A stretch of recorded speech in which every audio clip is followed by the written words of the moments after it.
And Senator, I do think a big question that a lot of voters have right now is, based on what we see, it's pretty quiet here on Capitol Hill. It doesn't seem like there's a ton of negotiations going on between either your leaders or Republican leaders. Yeah, look, what I heard, I was just actually back in New Jersey for a few hours today to talk to some of my constituents face to face. And what they want is they want adults in the room. They want people to step up and negotiate with one another. They want to make sure that we all understand we're not going to get 100% of what we wanted, but we need to stay engaged. And I will be honest with you, they were furious when they heard about the fact that the House of Representatives, the Republicans there, didn't even bother showing up to work this week. I talked with a roundtable of current federal employees. They are showing up to work every day right now. They're not getting paid. Our troops are not getting paid. Yet the members of Congress and the president are getting paid, and they didn't even bother to show up to work. When you see the president, though, as he's posting today, he's meeting with his budget director, talking about where they can make cuts. Does it worry you about what could happen if the shutdown goes on any longer? Look, it definitely worries me. I mean, I used to be a federal civil servant. I worked through 2 shutdowns before. I know the challenges that they face. And I have to say, it is so unnerving that we have a president that just seems to be gleefully excited to be able to fire en masse federal workers and be able to cut programs just because of political revenge and retribution. There was one woman today that I talked to who I think summed it up well. She said, I asked her, is there something you'd like to tell President Trump, tell these leaders that are making these decisions? And she said, yes, I want them to know that this is our money. This is the American people's money. This is not Donald Trump's bank account. This is the federal government account, and it should be available to be able to support the American people. And I think that's an incredibly important reminder when we see Trump trying to gut billions of dollars from the Gateway Tunnel project that's going to affect my state. That's going to hurt a lot of Americans, and his willingness to hurt American families just to seek political revenge, I think is going to backfire on him. Do you believe that's legal, what they did? No, absolutely not. Completely not legal. Under what authority? Well, look, in terms of being able to follow through on the laws that we passed, in terms of the budget that we passed, it's the same thing that we see with his rescissions and efforts to cut back. The Constitution clearly states that it is the legislature that sets the national budget. What Donald Trump is clearly showing is that we do not have currently 3 functioning branches of government. We have one branch trying to dominate the other 2. And we see congressional Republican leaders basically acting as if they are cabinet members in Trump's administration rather than leaders of a separate branch of government.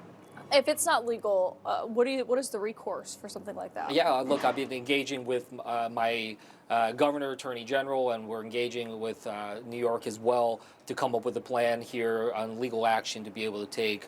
So that's already a motion. That's what we're pushing forward on in different ways. But look, what we see here and need to do first and foremost is to show the American people just the blatantness of this. And as I said, it's going to backfire on him.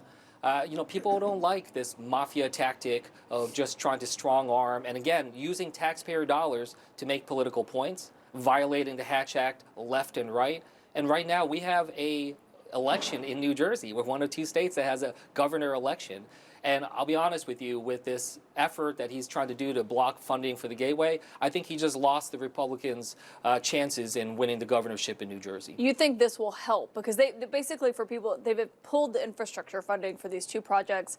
It's in New York, but it affects obviously a bunch of commuters in New Jersey as well. You think it will end up helping Mikey Sherrill, the Democratic candidate, in that race? Oh, no doubt. I mean, first and foremost, it nationalizes this race. It shows what's at stake, and it shows why we need a governor that's going to stand up to Donald Trump rather than Jack Ciattarelli, who literally said that he can't think of a single thing that he disagrees with Donald Trump on. We know that he's going to be taking orders from Donald Trump, and the people of New Jersey, after what we're seeing with this, aren't going to stand for it. One thing John Thune, the Republican leader in the Senate, has said is that if you'll reopen the government, he'll negotiate with Democrats on their key thing here, which is extending the Obamacare enhanced subsidies.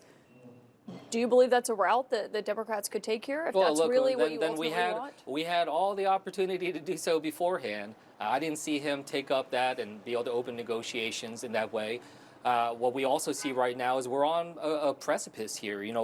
Constituents of mine are already getting their updated budgets, updated prices for health care premiums, and they're skyrocketing 2 to 3 times more.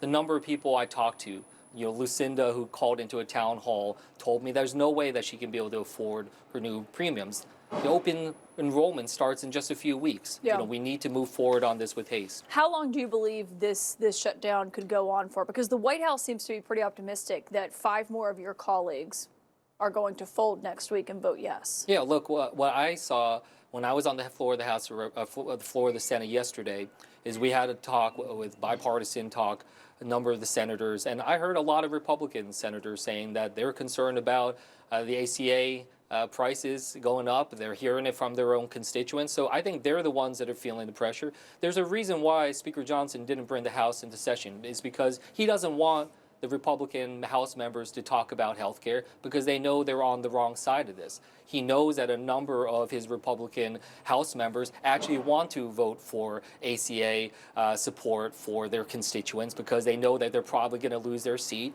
and they're probably going to lose the House chamber in the midterms next year. So there's they absolutely are panicking on the Republican side.